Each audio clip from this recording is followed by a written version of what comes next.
नमस्कार। हंसध्वनि प्रोडक्शंस में आप सभी का स्वागत।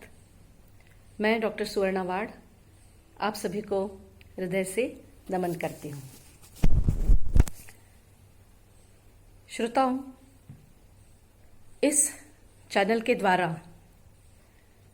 मेरी ऐसी इच्छा है कि केवल संगीत का प्रायोगिक पक्ष ही आपके सामने प्रस्तुत न करते हुए उसका सैद्धांतिक पक्ष भी सभी श्रोताओं एवं दर्शकों के सामने प्रस्तुत किया जाए, जिससे संगीत के जो विद्यार्थी हैं, खास करके वो विद्यार्थी जो उच्च शिक्षा ग्रहण कर रहे हैं, जो एमए, एमफिल, पीएचडी कर रहे हैं, उनका इससे बहुत लाभ होगा, ऐसी मेरी मान्यता है। और इसी उद्देश्य को सामने रखकर मैंने ये सोचा है कि हर महीने एक भाषण तो भी संगीत के सैद्धांतिक पक्ष से होना चाहिए। पिछले महीने विश्व संगीत दिवस के अवसर पर डॉक्टर बागेश्वरी जोशी का 2 दिवसीय व्याख्यानमाला हमने आयोजित की थी। इस अगस्त में 1 तारीख को अब मैं ये सोच रही हूँ कि विद्यार्थियों का और शिक्षकों का दोनों का ही ये आग्रह रहा है कि संगीत अष्टछाप पर कोई भाषण इस चैनल से प्रस्तुत हो, तो उनका आग्रह में स्वीकार किया है मैंने और पुनः एक बार डॉक्टर बागेश्वरी जोशी को आमंत्रित किया है और उनसे मेरा अनुरोध है कि वो संगीत अष्टछाप पर अपना भाषण प्रस्तुत करें। मुझे आशा है कि इस भाषण से विद्यार्थियों को बहुत बहुत लाभ मिलेगा। धन्यवाद। आज हम व्याख्यान की श्रृंखला में ये 3रा व्याख्यान शुरू कर रहे हैं और उस संबंध में मेरा ये पहले ही कहना है कि जो विषय आज रखा गया है वो काफी विचारपूर्वक और अनेक विश्वविद्यालयों के पाठ्यक्रम को देखते हुए मैंने चुना है। विषय है अष्टछाप। अष्टछाप और उसकी संगीत प्रणाली कहिए, संगीत सेवा कहिए, हिंदुस्तानी संगीत का अष्टछाप से क्या संबंध है, वो हम थोड़ा सा आज स्पष्ट करेंगे। कई विश्वविद्यालय, जैसे मैंने पहले बोला, कि अपने पाठ्यक्रम में एक यूनिट के तौर पर अष्टछाप का परिचय रखते हैं, पर छात्र छात्राओं के साथ साथ कई बार मैंने ये भी प्राध्यापकों की समस्या भी सुनी है कि वो कहते हैं कि ये तो हिंदी साहित्य का विषय है, अष्टछाप का संगीत से क्या संबंध है। पर बात किसी को मालूम नहीं होती। अष्टछाप मूलतः कवियों का संगठन जरूर है, पर उन्होंने जो सेवा की, साहित्य की तो की अपनी पदरचना से, पर उसके साथ साथ उन्होंने संगीत को सहायक के रूप में अपनाया और वो जिस तरह अपनाया, जिस पद्धति से उसको अपनाया, वो अत्यंत शास्त्र शुद्ध और संगीत के क्रियात्मक पक्ष को बहुत सुदृढ़ रूप से प्रस्तुत करने वाला है।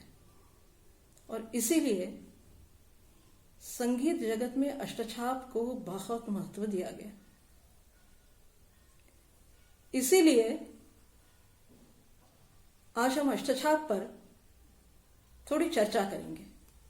यद्यपि विषय बहुत बड़ा है, बहुत विस्तृत है, एक व्याख्यान में उसको समेटना करीब करीब मुश्किल है, पर हमारी अपनी कुछ दिक्कतें हैं, समय की समस्या भी होती है।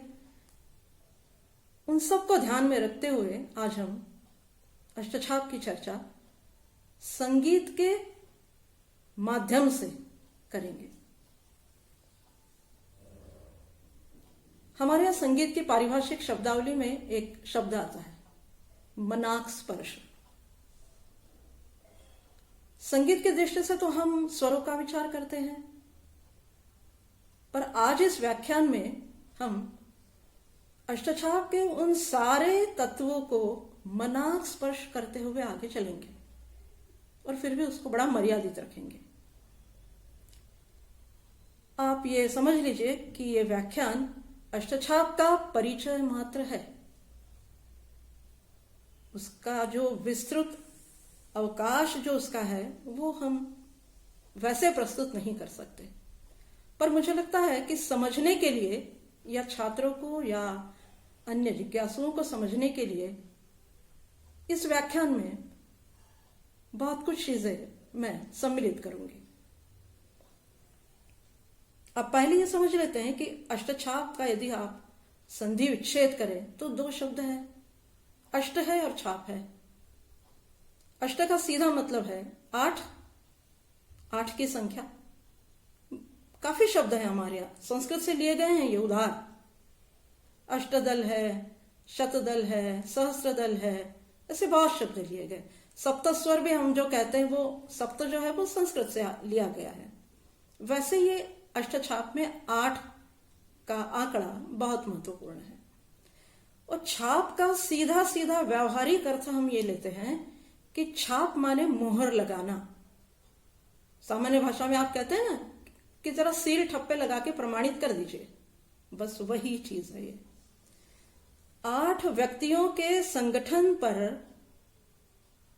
अपने आशीर्वाद की छाप और मोहर लगाकर जिसको प्रमाणित किया गया उसको पुष्टि मार्गी संप्रदाय में अष्टछाप कहा गया। अब कौन है अष्टछाप, किसका संगठन है?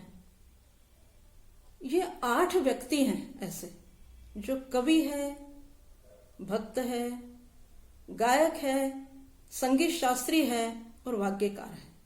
और इसके अलावा एक और विशेषता है कि वो आशु कवि हैं, मतलब वो शीघ्र कवि है, समय पर रचना करके गाने वाले हैं। इतनी विशेषताएं किसी एक व्यक्ति में मिलना आज तो बहुत मुश्किल है, पर हमारा इतिहास साक्षी है कि अष्टछाप के रूप में ऐसे कवि, ऐसे भक्त, ऐसे संगीतज्ञ, ऐसे गायक हमको मिले हैं। और इसीलिए उनका साहित्य के साथ साथ हिंदुस्तानी संगीत में बहुत ज्यादा महत्व है। अब हम उनकी सांप्रदायिक चर्चा करें तो हम ये देखते हैं कि उत्तर हिंदुस्तान में संगीत और भक्ति, इन दोनों का संबंध कैसे आया। तो उसके लिए एक दोहा कहा जाता है, बड़ा सर्वश्रुत है दोहा, बहुत लोगों को पता होगा। वो है कि भक्ति उपजी द्राविड़ी, भक्ति उपजी द्राविड़ी लाए रामानंद, प्रकट करी कबीर ने सप्त द्वीप 9 खंड। अर्थ यह है कि भक्ति की उत्पत्ति तो दक्षिण भारत में है, उत्तर भारत में वो प्रवास कर कर आई है। और उत्तर भारत में आने के बाद कबीर और उनके सदृश और भी जो कोई कवि थे, उन्होंने इसको मुक्त रूप से समाज में प्रचारित किया। तो इस तरह भक्ति दक्षिण से उत्तर की तरफ आई और ये उसकी यात्रा इतनी मजेदार है कि वो वापस उत्तर से दक्षिण में गई।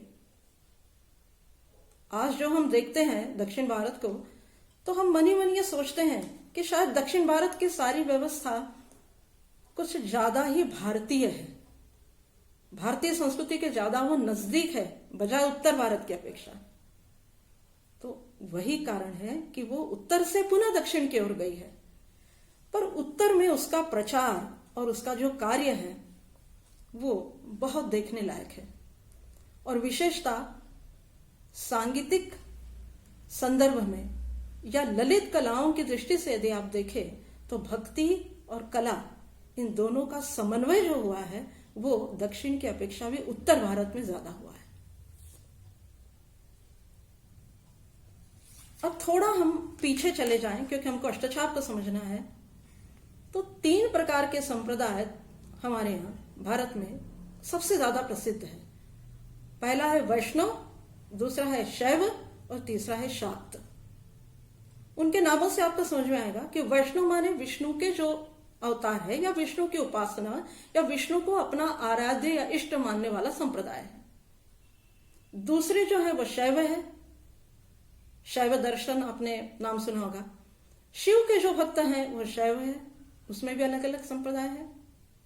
और तीसरे हैं शाक्त, जो शक्ति की उपासना करते हैं, जिसमें हमारे सारे देवी स्वरूप जो देवता हैं उनका समावेश होता है। उत्तर भारत में इन तीनों संप्रदायों में बहुत कार्य हुआ। वैष्णवों का तो पूरा के पूरा इतिहास यदि आप देखें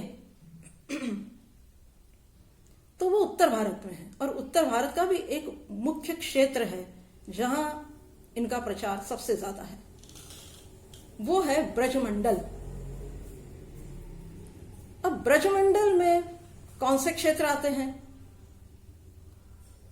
तो आज का जो मथुरा, वृंदावन, गोकुल, बरसाने, नंदगांव, गोवर्धन, ये जो सारा क्षेत्र है ये ब्रजभूमि, ब्रज क्षेत्र या ब्रजमंडल कहा जाता है। इसी ब्रजमंडल में विष्णु के द्वापर युगीन अवतार कृष्ण को अपना आराध्य माना गया और उसकी सेवा शुरू की गई। अब ये सेवा शुरू करने वालों में 4 वैष्णव संप्रदायों का और उनके आचार्यों का प्रमुख योगदान है। उसमें सबसे प्राचीन कहा जाता है और पहला संप्रदाय जो है वो है रामानुज संप्रदाय, जिसके प्रमुख है रामानुजाचार्य, उसको श्री संप्रदाय के नाम से भी जानते हैं। दूसरा है मध्व संप्रदाय, जिसको मध्वाचार्य ने शुरू किया और उसका प्रचार उत्तर भारत की अपेक्षा दक्षिण में ही ज्यादा है। उडुपी यदि आपने नाम सुना होगा तो इस संप्रदाय का सारा काम वहीं से चलता है। तीसरा है जिसका हमारे विषय से गहरा संबंध है, वो है वल्लभ कुल संप्रदाय या वल्लभ संप्रदाय। इसी को प्रचार में पुष्टि मार्गीय संप्रदाय कहते हैं। इसके प्रमुख जो है वो है महाप्रभु वल्लभाचार्य। एक और संप्रदाय वहां पर है गौड़ीय संप्रदाय, जिसको प्रचार में चैतन्य संप्रदाय के नाम से जानते हैं और जिसके मुख्य है महाप्रभु चैतन्य, जिनको हम गौरांग महाप्रभु के नाम से भी जानते हैं। और एक अन्य और संप्रदाय है वहां पर, उसका नाम है निम्बार्क संप्रदाय, जिसके प्रमुख है निम्बार्कादित्य या निम्बार्काचार्य। पर आजकल उनका प्रमुख स्थान जो है वो अजमेर के पास में है, सलीमाबाद में। एक है राधा वल्लभ संप्रदाय, जिसके मुख्य हैं गोस्वामी हित हरिवंश जी, जहां पे कृष्ण की उपासना तो है पर साथ में राधा को भी बहुत महत्व दिया गया, इसलिए अपने नाम में उन्होंने राधा वल्लभ ऐसे सम्मिलित कर लिया। एक और अन्य संप्रदाय वहां पर प्रचलित है, उसका भी हमारे हिंदुस्तानी संगीत से बहुत नजदीक का रिश्ता है, वो है हरिदासी संप्रदाय। स्वामी हरिदास, हमारे यहाँ संगीत में लोग स्वामी हरिदास से परिचित है क्योंकि तानसेन ने उनका शिष्यत्व ग्रहण किया था, ऐसी मान्यता है। स्वामी हरिदास के संप्रदाय को ही कुछ लोग सखी संप्रदाय के नाम से भी जानते हैं, और इसका जो मुख्य स्थान है वो जहां समाधि है स्वामी हरिदास की निधिवन में, वहां से इसका संप्रदाय का कार्य चलता है। अब इन सारे संप्रदायों में संगीत से जिसका सबसे ज्यादा संबंध आया वो है वल्लभ कुल संप्रदाय या वल्लभ संप्रदाय। महाप्रभु वल्लभाचार्य जिसके आचार्य हैं, उन्होंने इसकी स्थापना की और सांप्रदायिक नाम दिया उसको पुष्टि मार्ग। इनका जो सिद्धांत है वो कहा जाता है शुद्धाद्वैत।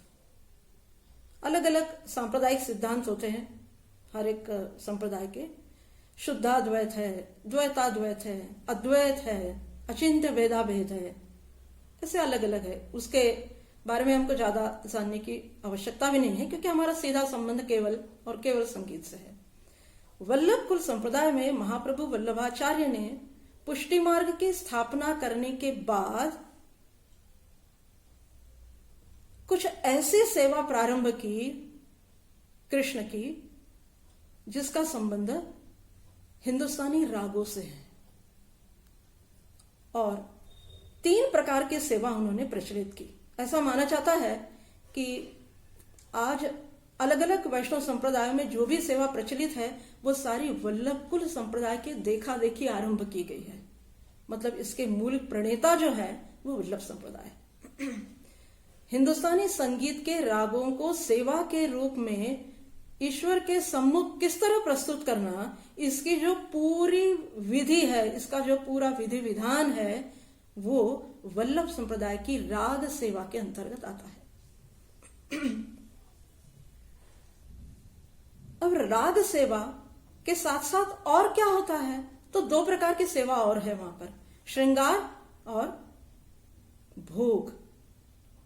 श्रृंगार से सीधा अर्थ आप समझ गए होंगे, वेशभूषा, आभूषण इत्यादि से है, और भोग का अर्थ है भोजन। वल्लभाचार्य ने एक इतनी सुंदर व्यवस्था उसमें की कि राग, भोग और श्रृंगार ये तीनों ही ईश्वर के सम्मुख ऐसे आना चाहिए कि वो अत्यंत आकर्षक हो।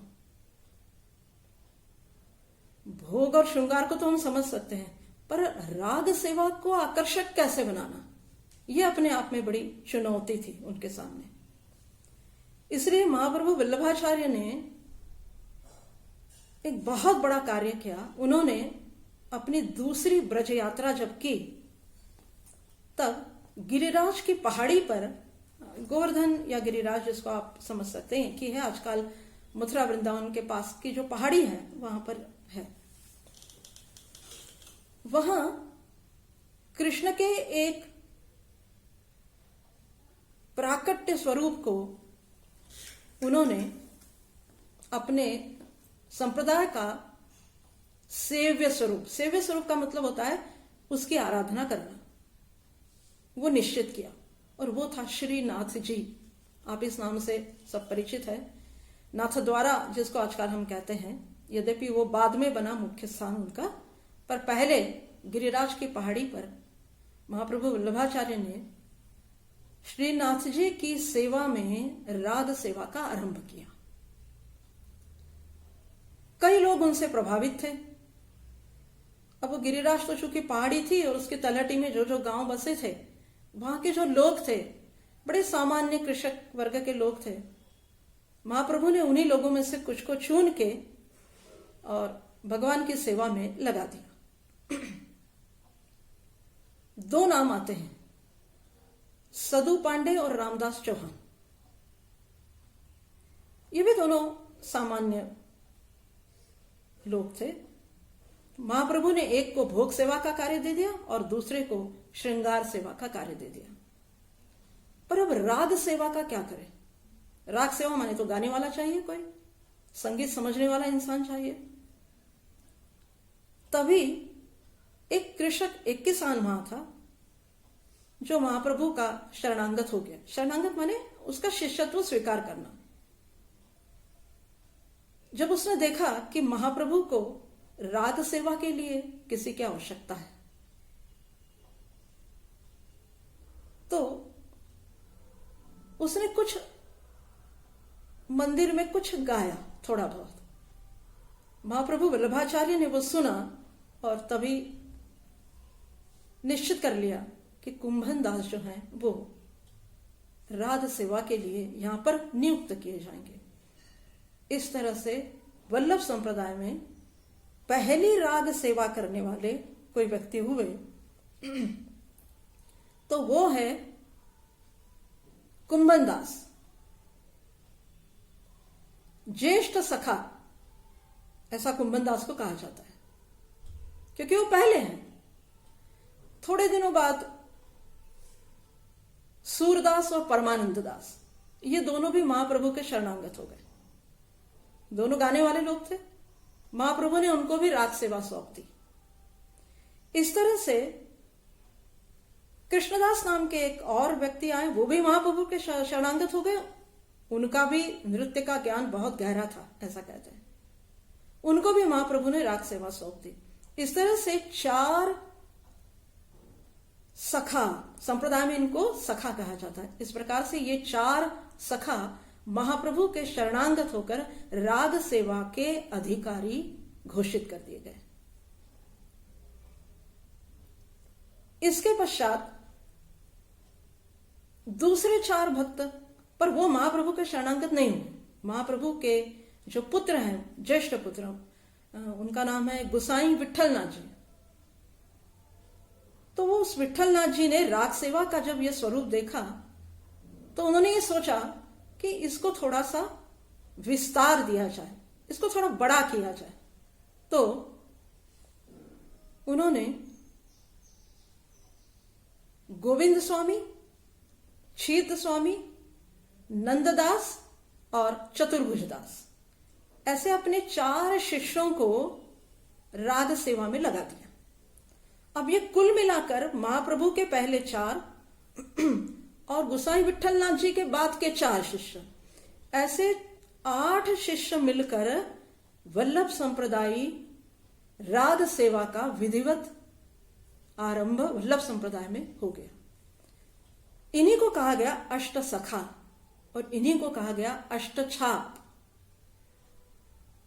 पहले ही मैंने आपको बताया कि इन पर अपने आशीर्वाद की मुहर लगाकर गुसाई जी विठलनाथ जी ने इनका नामकरण अष्टछाप किया। ये अष्टछाप के 8 भक्त अपनी भक्ति में तो निपुण थे ही, पर वो गायन में बहुत निपुण थे। उनका राग ज्ञान अकाट्य था, उनका संगीत शास्त्र का ज्ञान अकाट्य था।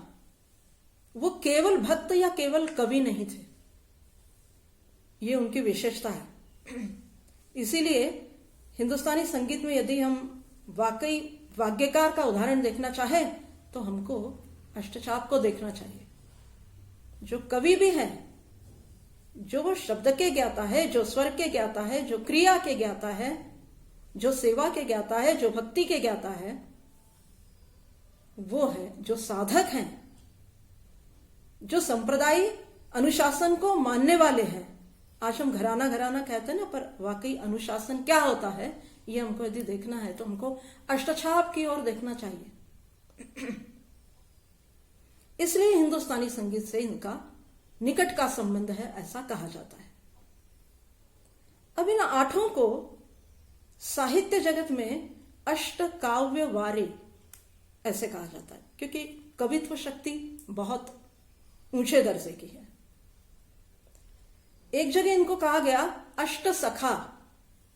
हमारे यहां भागवत में 11 सखाओं का उल्लेख है। कृष्ण के 11 सखा कहे जाते हैं। वल्लभ संप्रदाय की मान्यता है कि उनमें से पहले 8 जो है ना, वो ये हैं अष्टछाप। अष्टछाप के जो ये 8 कवि हैं, ये ही पहले 8 सखा है। किसके? कृष्ण के। इसीलिए इनको संप्रदाय में कृष्ण के अंतरंग सखा ऐसा कहा जाता है। अंतरंग इसलिए कहा जाता है, ऐसा मानते हैं, संप्रदाय में यह मान्यता है कि इन 8 के साथ कृष्ण स्वयं आकर क्रीड़ा करते थे, स्वयं आकर बातचीत करते थे, स्वयं आकर उनके साथ खेलते थे, स्वयं उनकी भक्ति को स्वीकार करते थे, उनसे बातचीत करते थे। इसलिए उनको, पर वो किसी को दिखाई नहीं देता था, इसलिए उनको अंतरंग कहा गया। कृष्ण की लीलाएं जितनी भी हुई ब्रजमंडल में, उन सारी लीलाओं के साक्षी जिन्होंने अपने आंखों से उसको देखा है, वो अष्टसखा है। जो जो कुछ गाया गया अष्टसखाओं द्वारा, अष्टछाप द्वारा, वो वाकई ग्रहण किया गया कृष्ण द्वारा, ऐसी मान्यता है। अब इस चीज को आप थोड़ा सा मनोवैज्ञानिक ढंग से भी देख सकते हैं और आप थोड़ा सा भावनात्मक रूप से भी इसको देख सकते हैं। ये समझना बड़ी टेढ़ी खीर है। और मुझे लगता है कि संगीत में भी विज्ञान तो है शास्त्र में थोड़ा, पर वो ज्यादा दिल से या हृदय से या भावना से समझने की चीज है। इसीलिए अष्टसखाओं का संगीत ज्ञान और उनका गायन समाज के लिए नहीं था, वो मूल रूप से केवल और केवल कृष्ण के लिए समर्पित था। इसीलिए उनका जो गायन है वो भावप्रवण गायन कहा जाता है। अब कोरा भाव स्वर से निकलना तो बड़ा मुश्किल है। हम भी आज शब्द का प्रयोग तो करते ही हैं, बिना शब्द के तो हमारी कोई बंदिश नहीं होती, शब्द तो हमको चाहिए। इसीलिए अष्टछाप की काव्य रचना को यदि आप देखें तो वो इतनी ज्यादा सशक्त है, ऐसा लगता है कई बार कि क्या संगीत की बंदिशों में इन शब्दों का प्रयोग हम नहीं कर सकते। जो हम पर दोष मढ़ा जाता है ना कि आप शास्त्रीय संगीत की बंदिशों में तो बड़ी श्रृंगारिक शब्दों का घालमेल होता है, वो भी सही नहीं होते हैं। तो कई बार ये लगता है कि हमारे यहां इतना सुंदर काव्य मौजूद है जिन्होंने वाकई राग के लिए ही शब्द रचना की है, तो हम वो क्यों नहीं प्रयुक्त करते। अष्टछाप का पूरा काव्य, अकेले सूरदास को यदि मैं उदाहरण के तौर पर आपको बताऊं, 1.25 लाख पदों का संग्रह है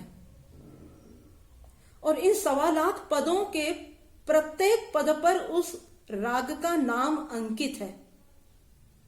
यह हो सकता है कि काल क्रम में वो कुछ इधर उधर हो गया हो, पर फिर भी इतने रागों का नाम उसमें आना, ये उनकी कवित्व शक्ति का या उनके संगीत शास्त्र संबंधी ज्ञान का बहुत अच्छा उदाहरण है। मैं आपके सामने एक उसका उदाहरण इसलिए प्रस्तुत कर रही हूं कि आपको समझ में आएगा कि 6 राग 36 रागिनी वाला जो हमारा वर्गीकरण है, उसकी पहली गिनती यदि आप करें तो वो गिनती आपको सूर के एक पद में दिखाई देती है। आप खुद गिन लीजिए उसको कि वो कैसी मतलब वो सूची जो दी गई है वो किस तरह से दी गई है। ऐसी वाद्य यंत्रों की भी सूची है, वो भी दी गई है। वो मैं आपको पहले पढ़ के बता देती हूँ कि आपको, क्योंकि रागों की सूची तो बहुत लंबी है, पर दोनों आपको पढ़ के दिखाती हूँ, आपको समझ में आ जाएगा कि अष्टछाप किस दर्जे के शास्त्रज्ञ है। ललित ललित बजाय रिझावत मधुर बीन कर लीने, ललित आप गिनते जाइएगा।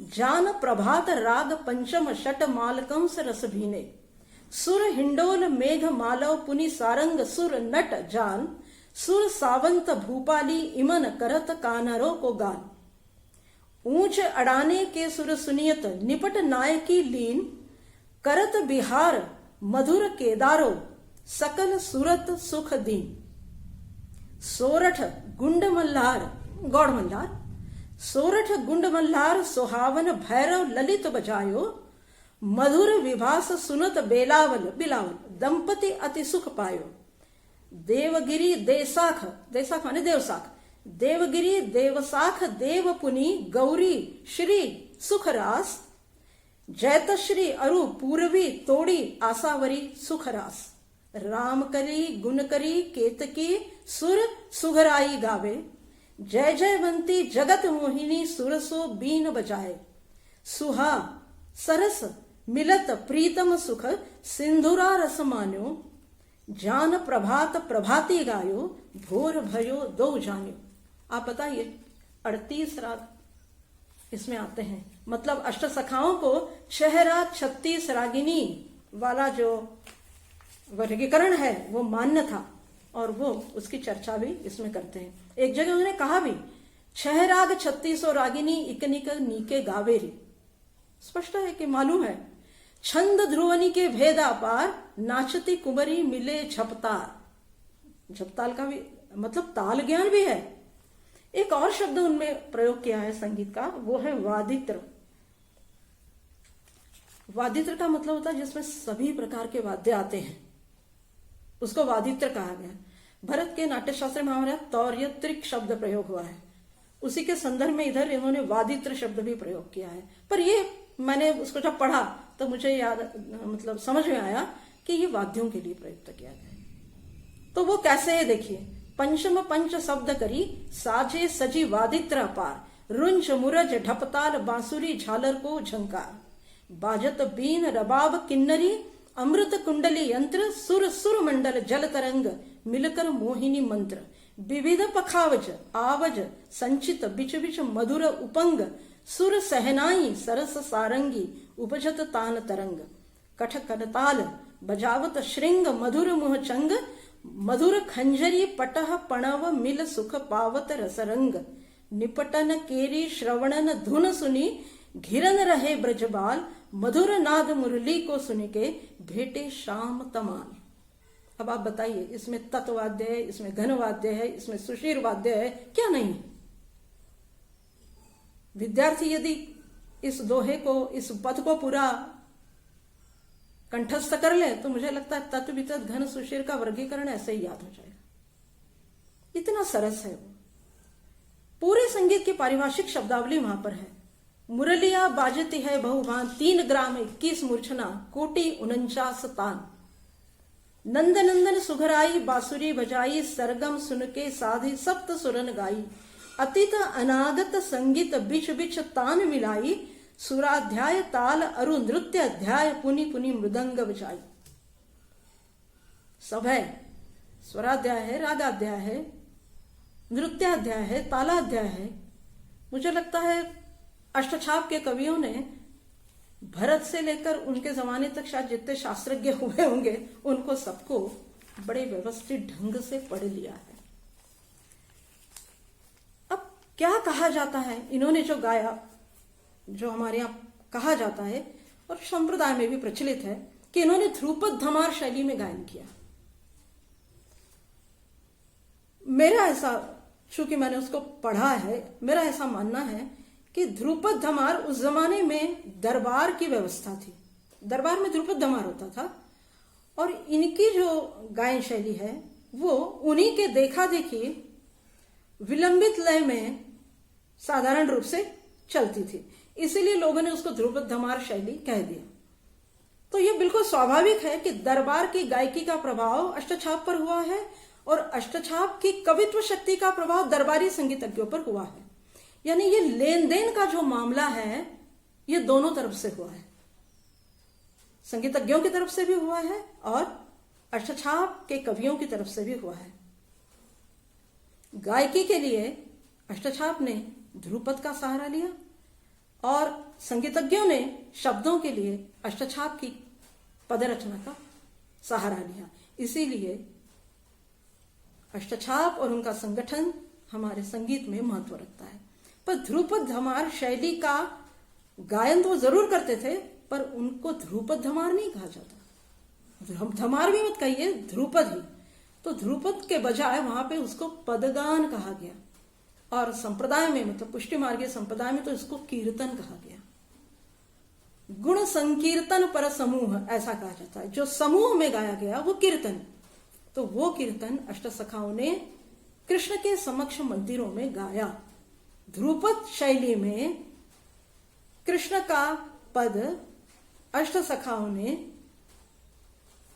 कीर्तन रूप में गाया, इसलिए वो कीर्तन गान का है। अब वो कीर्तन के भी अलग अलग प्रकार हैं, अब वो बड़ा विस्तृत है, मैंने आपको पहले ही बताया, ज्यादा चर्चा तो हम नहीं कर सकते, पर उसको ध्रुपद शैली का कीर्तन गान ऐसा जरूर कह सकते हैं। खड़े होकर कीर्तन करते थे। आज भी आप यदि वल्लभकुल संप्रदाय में जाएं, देखें मंदिरों में, तो खड़े होकर कीर्तन होता है और साथ में उनके 8 सहकारी होते थे। सूरदास के 8, परमानंद के दास 8, कुंभन दास के 8, ऐसे 8 सहकारी उनको सहायता करने वाले कीर्तन गान में। और ये सहायता कैसी होती थी कि वो खुद भी गाने वाले होते थे। संगीत सीखे पढ़े लिखे गाने वाले लोग ही उनके सहायक बन सकते थे और अष्टशाप की सबसे बड़ी विशेषता यदि मैं आपको बता दूं तो वो ये है कि ये सारे पद बिल्कुल समय पर लिखे जाते थे। यदि कह दिया कि अभी भोग सेवा चल रही है, सूरदास जी आपको गाना है कीर्तन, तो सूरदास तुरंत भोग जो लगा है उसको देखकर वहीं के वहीं शब्द रचना करते थे, वहीं के वहीं राग का निर्धारण करते थे, वहीं उनकी रचना होती थी स्वरों की, और वो गाने लगते थे। अद्भुत कवित्व, अद्भुत सांगीतिक शक्ति का ये स्वरूप हमको देखना है तो इन लोगों में हम देखें। तो वो जो सहकारी उनके होते थे वो उसको लिख लेते थे, और इतना लिख लेते थे कि कब गाया, कौन से समय गाया, किसके लिए गाया, कौन सी सेवा में गाया, कौन से राग में गाया, ये सब लिख लेते थे। इसीलिए अन्य संप्रदायों की अपेक्षा यदि आज आप वल्लभकुल संप्रदाय का साहित्य देखें तो आपको आश्चर्य लगेगा कि नाथद्वारा के मंदिर में जमीन से लेकर ऊपर तक इतनी बड़ी बड़ी अलमारियां भरी हुई है कीर्तन गान के पद संग्रह से, और रोज एक एक पन्ना पलटा जाता है, उसमें जो पद आता है वो बाहर कीर्तनिया को बताया जाता है और आज कीर्तनिया उसको गाता है। आज भी ये परंपरा चालू है। अष्टछाप जैसी कवित्व शक्ति तो नहीं है कि वहीं के वहीं बनाकर गा दें, पर वो पद लिया जाता है, उनको कान में बताया जाता है कि आज ये पद है, और वो गाना शुरू करते हैं। इतनी समृद्ध परंपरा इस संप्रदाय की है। इतने राग, इतने ताल, इतनी शैलियां, सब कुछ उसमें आता है।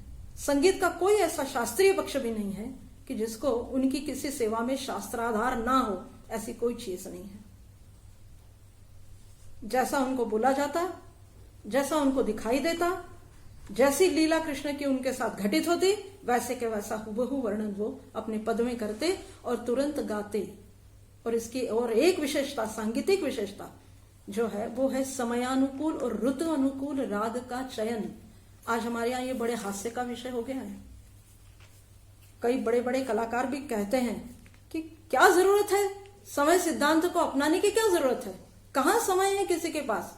ऐसा होगा तो हमारे तो कुछ राग तो ऐसे ही रह जाएंगे, सुबह के राग तो सुनाई नहीं पड़ेंगे, दोपहर के राग तो सुनाई नहीं पड़ेंगे, तो क्यों उनको समय का बंधन माना जाए। कहीं भी गाइए, कर्नाटक संगीत में गाते ही हैं, वहां कहां समय का बंधन है। प्रायोगिक तौर पर या व्यावहारिक दृष्टि से आप देखें तो वाकई ये चीज सही है कि हम कब सुनेंगे फिर सारे राग। पर वल्लभ संप्रदाय में आज भी समयानुकूल राग का चयन होता है, चाहे जिस राग में चाहे जो पद गाया नहीं जाता। दोपहर है तो सारंगी गाया जाएगा, सुबह होगा तो बिलावल, भैरव, प्रभात ही गाया जाएगा, शाम हो गई, संधि हो गई तो गौरी, श्री यही गाया जाएगा, संध्या काल के बाद में भूपाली, यमन, केदार यही गाया जाएगा, उत्तर रात्रि में मालकौंस ही गाया जाएगा। आज भी इस चीज का पालन होता है। और ये आठों सखा, इसलिए वो अष्टप्रहर या अष्टयाम की सेवा कही जाती है संप्रदाय में, कि अष्टयाम यानी अष्ट दिन के जो 8 प्रहर बांधे गए हैं, उन 8 प्रहर में एक एक सखा आकर उस समय गाए जाने वाले राग में अपना कीर्तन करता था। हमारे यहाँ बड़ी हंसी आजकल इसकी उड़ाई जाती है, पर इसका शास्त्रीय आधार है। और अष्टसखाओं ने या वल्लभकुल संप्रदाय ने जो आधार लिया है, वो हमारे यहाँ एक बहुत बड़े संगीतज्ञ हुए हैं जिनका नाम है नारद। ये नारद मुनि नहीं है, हाँ, ये संगीत मकरंद लिखने वाले नारद हैं। और उन्होंने सबसे पहले इस राग समय सिद्धांत को अपने ग्रंथ में प्रमाणित करने की चेष्टा की है, और उसी को वल्लभ संप्रदाय ने अपनाया है। अब वो उन्होंने ये कहा है कि नियत समय पर यदि आप राग गाएं तो उससे श्रोता का और गायक का दोनों का भी अहित नहीं होता, ये उन्होंने कहा है। मुझे लगता है ये सारा हमारे जीवन के दैनिक क्रम से जुड़ी हुई बात है। हम दैनिक क्रम में कुछ अस्ताव्यस्त करते हैं क्या? समय पर खाना, समय पर सोना, समय पर सब कुछ करना, शायद वही ये है। और यदि हम समय पर सब कुछ करते तो वाकई हमारा स्वास्थ्य भी ठीक रहता है। शायद वही सिद्धांत यहाँ लागू कर दिया गया है कि यदि किसी राग का समय पर आप गान करें तो वो वाकई हित साधन करने वाला हो सकता है। उसने कहा रागा बेला प्रगानेन रागानाम हिंसको भवेत। असमय यदि आप राग गायन करेंगे तो उससे आपका अनिष्ट हो सकता है। आगे चल के संगीत दर्पण में भी इसका जिक्र किया गया, प्रमाणित करने की चेष्टा की गई इसको। उसने कहा यथोक्त काल एवैते गेया पूर्वा विधानतः राजाज्ञाया सदा गेया तु काल न काल विचारयते। और एक राग तरंगिणी में दोहाया कि दश दंडात परम रात्रो सर्वेशाम गान मिलितम रंगभूमि नृपाध्यायम काला दोषेन विद्यते। मतलब ये छूट ले ली गई नारद के उस रागा बेला प्रगानेन के दोहे की। यहां पर थोड़ी शिथिलता भरत के छूट ले गई और उसको आधार दिया गया भरत की गीतियों का, क्योंकि भरत की गीतियों में यह कहा गया है कि यदि राजाज्ञा हो, यदि समाज की आज्ञा हो तो आप असमय भी कौन सा भी नाटक कर सकते हैं। वैसे ही यदि लोग और राजा ये चाहता है तो आप असमय रागों का गायन कर सकने के लिए स्वतंत्र हैं। पर वल्लभ संप्रदाय और उसी का फायदा आज हमारे यहाँ, या उसी चीज की थोड़ी सी मुभा या लिबर्टी ली जाती है हमारे यहाँ असमय राग गायन करने की। पर वल्लभ कुल संप्रदाय या अष्टछाप अभी भी राग समय सिद्धांत को वैसे ही मानता है जैसा नारद ने कहा है, और इसीलिए अष्टयाम की सेवा में राग सेवा समय सिद्धांत को आज बहुत ज्यादा मान्यता है। ये आठों कवि, इनकी पूरी दिनचर्या, इनका पूरा संगीत ज्ञान बहुत विस्तृत है। आज हम उसको पूरी तरह से यहाँ पर कहना चाहे तो हमको शायद 2-3 व्याख्यान भी कम पड़ जाए, इतना वो विस्तृत है।